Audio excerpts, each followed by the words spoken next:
Strategy क्या है? कल अगर नवाज शरीफ साहब गिरफ्तार हो गए, 2 मुकदमात में उन्हें फौरी तौर पर रिलीफ चाहिए, फौरी तौर पर सज़ा मुअत्तल हो अल-अज़ीज़िया में भी, और फिर उन्हें घर जाने दिया जाए, ये अगर ना हो सका तो फिर क्या करेंगे आप?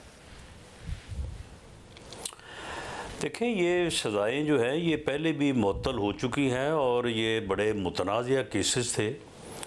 और इनमें जो दूसरे मुल्ज़मान की जो इन अपीलों में मियां नवाज शरीफ साहब के साथ थे, कैप्टन सफदर साहब और मरीम नवाज शरीफ साहबा, उनके ऊपर जो अदालतों के फ़ैसले मौजूद हैं, तो वहाँ से भी ये चीज़ जो है वो सामने आती है कि इन केसेस में बिल्कुल कोई जान नहीं है और ये बड़ा जो है वो केसेस को दबाव में ला के जजेस को, अदालतों को ये सारे केसेस बनवाए गए। उसके बाद इनकी जो है वो सज़ाओं के लिए मॉनिटरिंग जज मुकर्रर किए गए और ये सारा जो कुछ होता रहा है वो सारा जो है वो इन केसेस के साथ है वो सारी चीज़ें। मगर ज़ाहिर एवन फील्ड में कोई पोजीशन नहीं है कि मियां नवाज शरीफ को इसमें रिलीफ ना मिले। एवन फील्ड में तो ज़ाहिर है बरियत हो गई मरीम नवाज साहिबा की भी और कैप्टन सफदर साहब की भी, वो जजमेंट सस्पेंडेड थी। मगर जो अल-अज़ीज़िया है उसमें तो क्योंकि उनकी तबीयत ख़राब थी इसलिए जजमेंट को सस्पेंड किया गया था।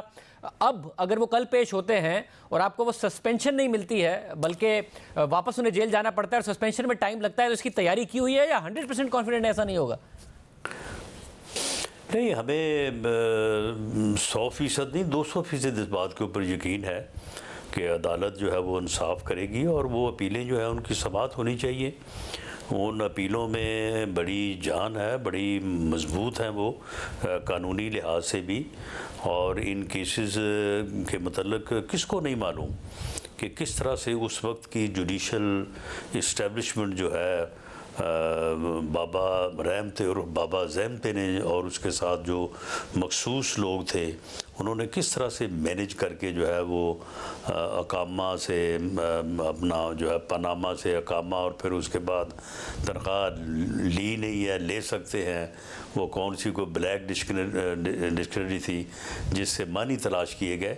तो ये सारे जो इस तरह के ड्रामे जो मियां नवाज शरीफ को विक्टिमाइज़ करने के लिए और मुल्क को पीछे धकेलने के लिए और इन हालात तक पहुंचाने के लिए जहां तक आज पहुंचा हुआ है, तो ये सारा कुछ जो किया गया है तो ये कोई ऐसी बात तो नहीं है कि जो किसी से छुपी हो। मगर राज साहब, अगर जो है ये हमारा बनता है जो केस के इंसाफ का तकाजा है कि मियां नवाज शरीफ को ये रिलीफ मिलना चाहिए। केस के मेरिट्स पर सारे सवाल उठते रहे हैं। अगर एवरफील्ड सस्पेंडेड है, अल-अज़ीज़िया में खुद अरशद मलिक की वीडियो और बातें सामने आ गई थी, मगर अगर आपको सस्पेंशन मिल भी जाए तो अपील का फैसला आना जिसमें सज़ा का कलअदम होना, अगर वो होती है तो उसमें टाइम लगेगा। नवाज शरीफ साहब अपने आप को एक सॉल्यूशन के तौर पर पेश कर रहे हैं, पड़ोसियों से ताल्लुकात, इकनॉमिक रिवाइवल, ये सारी बातें। वो खुद कैसे वज़ारत-ए-उज़्मा के लिए उम्मीदवार होंगे या इलेक्शन लड़ पाएंगे? इतनी जल्दी कैसे आ जाएगा अपीलों का फैसला? देखें, अगर अपीलें जो हैं वो समाअत के लिए मुकर्रर हों तो ये 1 हफ़्ते में फ़ैसला आ सकता है। यानी इसमें 2-3 दिन से ज़्यादा हमारे वकला को जो है वो टाइम नहीं चाहिए होगा कि वो केस को जो है वो आर्गू करें, और 1 आध दिन जो है वो दूसरी तरफ से आर्गू होने के बाद ये फ़ैसला तो विदिन ए वीक आ सकता है। ये सिर्फ अदालत के इन केसेस, इन अपीलों को मुकर्रर करने की बात है और इन अपीलों को मुकर्रर होना चाहिए। काफ़ी पुरानी अपीलें हैं ये, और वैसे भी ये इंसाफ के तकाज़ों के ऐन मुताबिक है कि इस किस्म के जो केसेस हैं जो फैब्रिकेट हुए हों किसी के ख़िलाफ़, तो अदालतों को उनमें इंसाफ में जल्दी करनी चाहिए, उसमें डिले नहीं होना चाहिए। और राज साहब, जब ज़ाहिर ये हक है नवाज शरीफ साहब का कि अगर उनके खिलाफ गलत केसेस आए थे तो उनको रिलीफ फ़ौरन मिलना चाहिए बजाय इसके कि उसमें वक्त लगे, मगर साथ ही फिर इमरान खान साहब के मामलात जो हैं उसमें नज़र आता है कि कभी ओपन ट्रायल होगा नहीं होगा, जजमेंट में टाइम लग रहा है, उनकी समातों में टाइम लग रहा है, उनकी ज़मानत के मामलात में टाइम लग रहा है। तो फिर जिस प्रोसेस से आपको गुजरना पड़ा उससे उन्हें भी नहीं गुजरना चाहिए। मेरिट पर मामलात हों बजाय इसके कि प्रोसेस मैनेज लग रहा हो और 5 साल बाद हम इसी साइकिल से गुजर रहे हों, अदालतों पे उसका दबाव भी पड़ेगा और आप भी चाहते हैं या डिमांड करेंगे कि ऐसा हो? जी बिल्कुल, हम तो उनके केसेस में भी जो है वो जब तक हमारी गवर्नमेंट थी हमने तो भरपूर कोशिश की कि उनके केसेस को जो है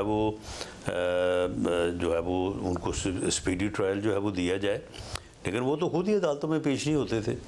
वो तो खुद ही जो है वो केसेस को लंबा करने के कोई ना कोई बहाने जो है वो तलाश करते रहते थे। इलेक्शन कमीशन में उन्होंने 7 साल लगा दिए। इसी तरह से इस्लामाबाद हाई कोर्ट में भी एक दरख्वास्त में, एक केस में वो कोई मेरा ख्याल 13 दरख्वास्तें देते थे, एक के बाद दूसरी, दूसरी के बाद तीसरी, ताकि केस जो है वो उसका ट्रायल ना हो सके। मगर राजा साहब जो तो ये स्पीडी खुद ट्रायल उनकी है, तरफ से मगर ट्रायल राजा को- साहब स्पीडी ट्रायल फेयर ट्रायल की जमानत नहीं है ना। जैसे नवाज शरीफ साहब के टाइम पर एक मॉनिटरिंग जज लगाना, फिर 6 माह की उसको मुद्दत देना, फिर हर हाल में नवाज शरीफ साहब को इलेक्शन से पहले पहले जेल में डालने के लिए सजा सुनाना, वो ट्रायल तो स्पीडी था मगर फेयर ट्रायल नहीं था। इसी तरीके से तोशा खाना केस में स्पीडी ट्रायल हुआ आखिर में, मगर वो फेयर ट्रायल के ऊपर सवालात उठ गए, तो उन्हें फेयर ट्रायल मिले ताकि यही ना खड़े हों 5 साल बाद। मैं इसकी बात कर रहा हूँ। नहीं देखें, हम तो फेयर ट्रायल के रास्ते में हायल नहीं हैं। उनका मामला जो है वो अदालत के सुपुर्द है और अदालतों से जितना रिलीफ उनको मिलता रहा है, बल्कि अब भी मिल रहा है, उनको जेल में जिन सहूलतों के साथ रखा गया है, जिस तरह से अदालत की तरफ से जो है उन्हें हर किस्म की जो है वो सहूलत उन्हें फराहम की गई है और बाकी हर मामले में जिस तरह से उनका ख्याल रखा जा रहा है, तो उसमें कोई कमी तो नहीं है, कोई गुंजाइश तो नहीं है। तो हम तो उसमें हमने तो कभी ये नहीं कहा कि उनको कोई जेल में सहूलत ना दी जाए या उनका जो है वो एसी उतारा जाए या उनको खाना ना दिया जाए, जिस तरह से वो खुद करते रहे हैं।